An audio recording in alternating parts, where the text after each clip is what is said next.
যেটা আপনাদের সামনে আজকে তুলে ধরবো, যে একটা গরিব মানুষ যে ঠিক করে খেতে পায় না, সেই লোকটা আজ রোগে জর্জরিত, কেউ পয়সার জন্য চিকিৎসা করাতে পারছে না, এরকম হয়েছে, তাকে আজকে আপনাদের সাথে তুলে ধরবো।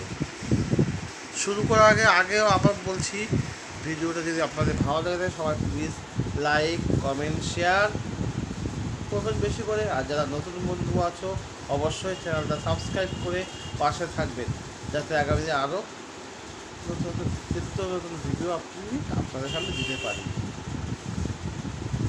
ব্যক্তিটা এমনই এক ব্যক্তি,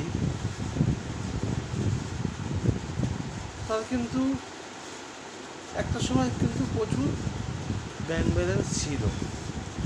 আমি জাস্ট ছোট্ট কথা বলবো, তারপরে তাকে আপনার সাথে বেশি আমি নিজে কিছু বলবো না, কারণ যাকে নিয়ে ভিডিওটা করা তাকেই দেখাবো। জাস্ট আমি সংক্ষিপ্ত ছোটো কয়েকটা কথা বলছি, যে ছোটো বেশি বড় করবো না।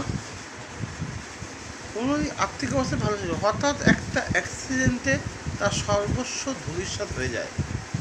তারপর থেকে সেই লোকটা এরকম অবস্থা যে এখন ঠিক মনে খেতেও পায় না। সেই লোকটা আজ বিগত বছরখানেক ধরে শ্বাসকষ্ট ভুগছে প্রচণ্ড করে, ঠিক করে কথাও বলতে পারে না, মুখে আটকে আটকে যাচ্ছে।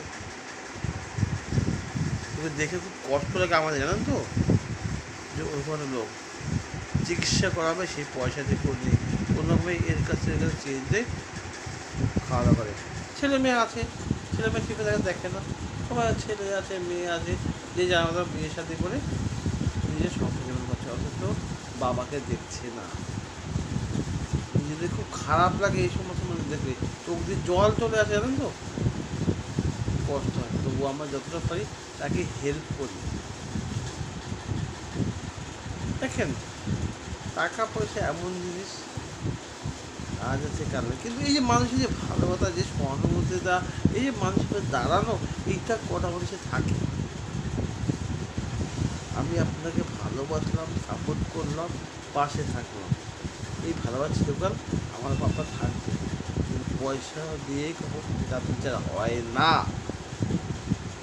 পয়সা আজ আছে কারণে, হয়তো আপনি আজকে আমাকে 100 টাকা দিচ্ছেন, 200 টাকা দিচ্ছেন, কিন্তু সেটা আমি যখন কন্টিনিউ আপনাকে চাইবো তখন কিন্তু হয়তো কিছু বলবেন না, হয়তো নিজের লোক বলে হয়তো তখন একটু মুখটা একটু কালো হয়ে যাবে।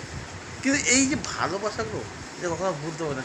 সেম আমরা ওয়াইটিতে এসে পয়সা বড় কথা, আমরা এসেছি এমন একটা পরিবারের মধ্যে চলে এসেছি না, যার কারণে আমরা একে অপরকে থাকতে পারি না।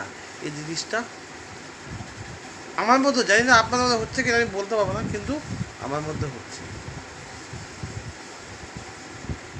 সত্যি আজকে আমার চোখ দিয়ে আমার, এবং আপনারা ভালো মতন জানেন যে আমার ছোটো একটা চায়ের দোকান আছে, এদের ওখানে খাই, সেই দোকানে বসে আমি নর্মাল, সেই লোকটা আজকে আমার দোকানে বসে সত্যি আমার নিজের চোখ দিয়ে খারাপ হয়ে যায়।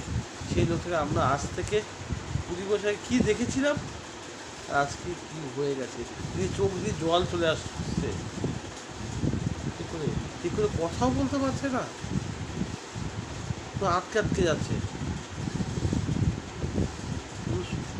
শুধু শ্বাসকষ্ট না, অনেক রোগ, লিভারের পুরো সমস্যা উনি ভুগছে। হাসপাতালে গেলে কিন্তু ফ্রি ট্রিটমেন্ট আছে, ওষুধ পাবে, যাবে যে যাবার আসা সেই পয়সাটুকু নেই। সত্যি খুব খারাপ হয়ে দেখে। তো গাছ চলুন দেখতে থাকুন সেই মানুষটাকে, আর ভিডিও সবাই ওনার জন্য দোয়া করুন, ভগবানের কাছে কামনা করে যাতে উনি তাড়াতাড়ি সুস্থ হয়, তা ভালো সুন্দর জীবনযাপন করতে পারে, অবশ্যই আপনারা কামনা করবেন। আর আমার এই ভিডিওটা যদি আপনাদের একটু ভালো লাগে সবাই প্লিজ লাইক কমেন্ট এবং বেশি বেশি পরিমাণে শেয়ার করবেন। চলুন দেখতে থাকুন অভিজিৎ ব্লগস, আমার স্বপ্নের পরবর্তী নিজস্ব এক গরিব মানুষের জীবনযাত্রা যে রীতি কাহিনী, সেটা দেখতে থাকুন, আশা করি ভালো লাগবে। পাশে পাশে থাকবো সব সময়। চলুন দেখতে থাকুন অভিজিৎ ব্লগস, আমার স্বপ্নের পরবর্তী নিজস্ব। চলুন দেখতে থাকুন।